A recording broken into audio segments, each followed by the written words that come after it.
各位觀眾大家好，咁今日我哋正式開始講跳舞啦。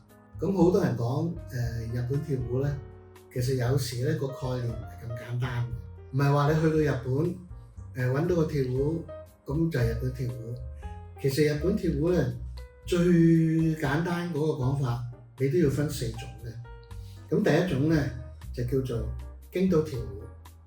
咁京都舞咧，即係喺京都地方流行嘅用嘅跳舞啦。咁歷史比較悠久啲啦。咁而家賣起嚟咧都特別貴嘅。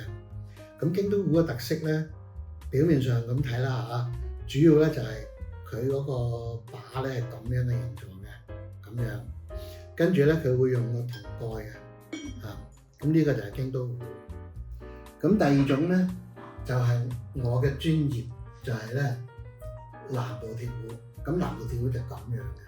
所謂南部咧，即係岩手縣嘅跳舞。遲啲我哋咧更加詳細咁樣介紹嗰個呢個名目啦。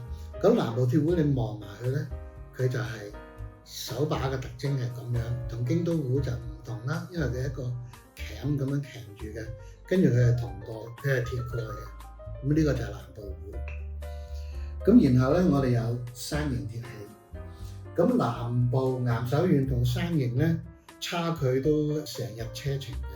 山形鐵器咧，佢個特徵咧就好奇怪嘅，佢個手把就係南部跳舞嘅手把啦，佢嗰個蓋就係京都跳舞咁樣嘅銅蓋啦。山形鐵器咧有佢自己嘅歷史啊，產量都高嘅。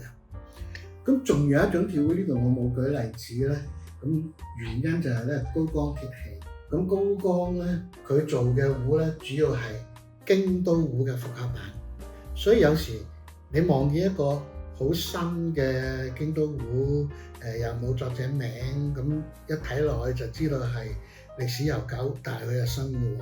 咁多數咧都係高岡鐵器。咁今日我暫時咧就介紹呢幾個名目先，咁下次咧就會講深入啲。